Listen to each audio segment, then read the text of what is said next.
Austin here with the Bonehead Boys, and today we're fishing, cleaning, and cooking Dungeness crabs in Northern California for the very first time. Bonehead Boys.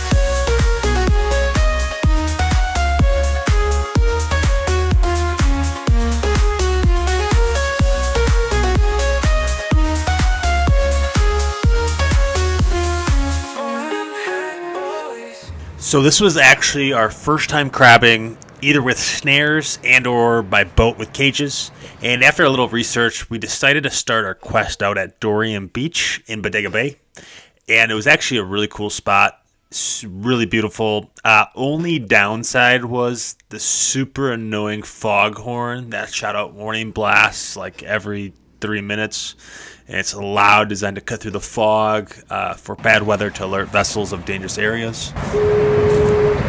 So after a few hours of catching sea salads and dealing with finger cramps, we decided to reel up our poles, take the L, and go grab a bite in town. We went to Spud's Crab Shack.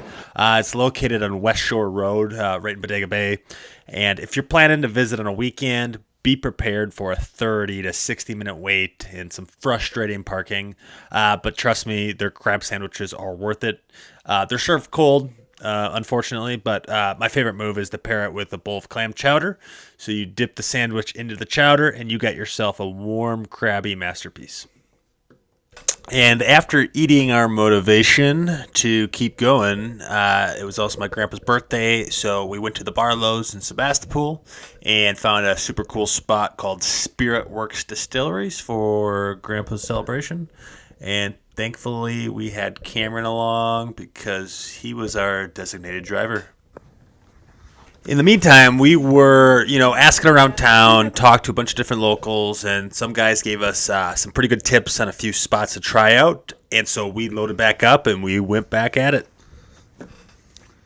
We're getting ready for the big crab.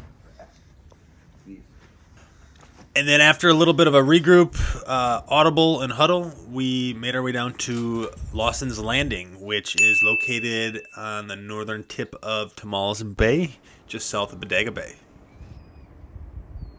You look and see what those guys are doing for bait? No. I wouldn't stand there. So if I didn't preface this the first time, this is our first time ever doing this. So we had minimal research. We watched a ton of YouTube videos. So we decided to go with some squid early on, some anchovies. And then after we started hammering them, we decided to have a little fun with it. So we started stuffing anything we could think of that stunk or was stinky inside the snare traps. And I got to tell you, I think the hot dogs were the heavy hitter. Mr. Crab Sandwich Man?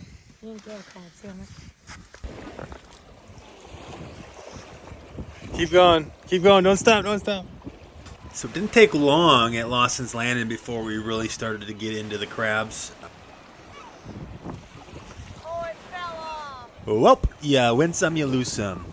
I saw it fall off. Yeah, I hate to see it. Dad, watch Cameron. Watch Cameron, Grandpa. Keep going back.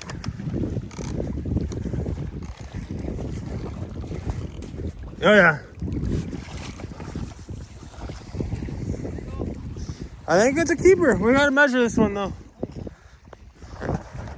Oh, yeah, betcha. Hey, that's a keeper. Let's put him in the tank. And once low tide was pretty locked in, it didn't take long, and we started absolutely hammering them. All right, this is what Kinsey got right here. 2 on 1 reel. All right, you're live.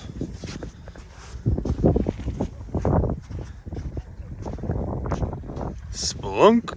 I had to hold back or she would have went all the way across. Keep it going, keep it going, you can do it. I think there's one on there. Tip up, tip up. Don't stop reeling. Oh, There's one on there. Little one. 2 of them. That's a keeper, but it's not Dungeness. When you hit all your almost.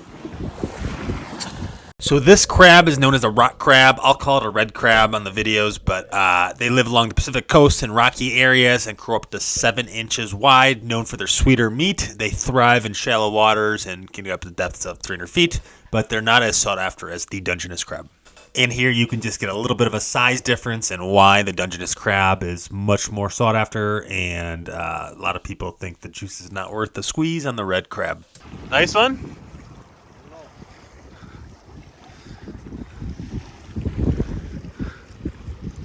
That's a good one. Another rock. And just to be totally clear, we love rock crab. We're keeping all the keepers we can get.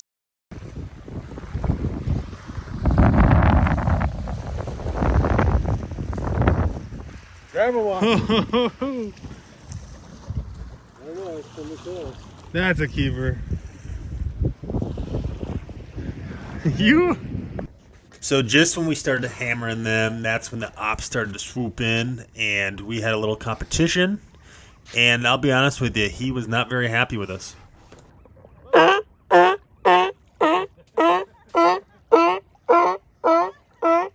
So for those of you who don't speak sea lion, he is basically telling us that he's very mad, we're stealing all of his dinner, and these are my crabs, please back off. So 90% of the time when you're snaring crabs, you're basically just hanging out, sitting on a chair, hanging out with the fam, doing things to keep your mind occupied. But every once in a while, you'll get a crab on. Got one? Maybe? I don't know. You feel heavier than normal? Yes, you got one.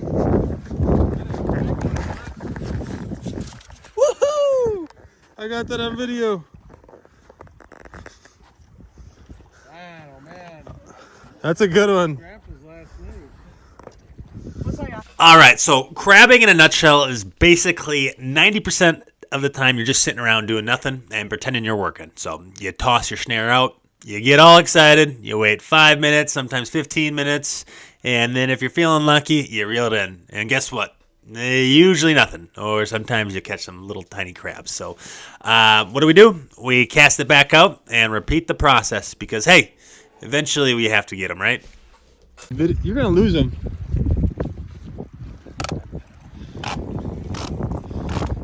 You got a pair? Snag? I knew I should have Kinsey take this one. Is it a snag? I don't think so. I don't know what's going on. I have to bring this pole back and take it back. Not yet.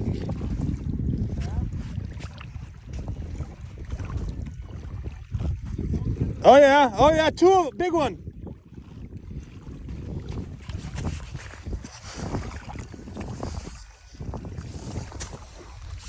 Ow! He got me. He got me.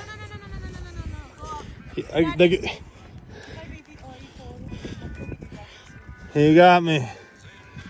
A mean mother. The Willie Nelson magic.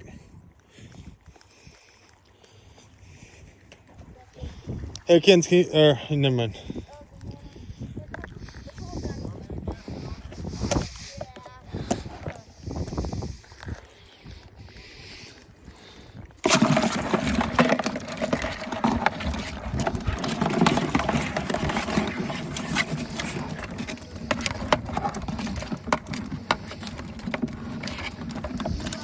All right, so after a successful day, sun's starting to set, tide's starting to come back up, so things slowed down a little bit, so we decided to reel our poles in. We're going to call her a night, and we're going to go back to the house and cook us some crab.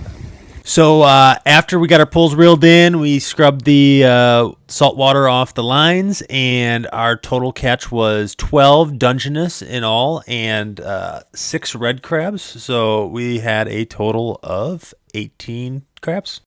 All right, and I wanted to share what we're using here. It's called the Kraken Crab Cleaner. This thing is a game changer. Not only is it a measurement tool, you can grab your crab, line it up, and one quick press, boom, shell's cracked, guts are out, and you're left with perfect crab meat ready for the boil. No mess, no fuss, and way easier than the old knife method. It's easy, and even I can't mess this up. Yeah, it's super cool, and for those interested, I'll leave a link for one of these in the description down below this video, so go ahead and check it out.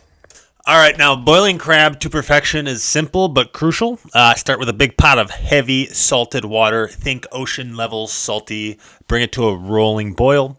Toss your crabs in. Let them cook for about 12 minutes until they turn bright red. And while they're boiling, don't forget the butter. Melt a generous amount on low heat with a squeeze of lemon for dipping. Pull those crabs out and let them cool slightly and get ready to feast like a pro. Cheers, Austin. And that's how you catch, clean, and boil crabs like a boneheaded pro. Or it was just beginner's luck. Whether it's the perfect crack or a buttery dip, it's just fun. It's just a fun process. So nothing quite like it. Thanks for joining us on this misadventure. If you enjoyed this video and want more tips, tricks, and hilarious mishaps with the Bonehead Boys, make sure to hit that like button, subscribe to our channel, and turn on notifications so you never miss a thing. Until next time, happy crabbing. We're the Bonehead Crew. We're the Bonehead Boys, we're on the run. Dad forgot the map, now the trip's more fun. Mom's just laughing, what else can she do? Dad's using duct tape to hold up the canoe. We're the Bonehead Crew.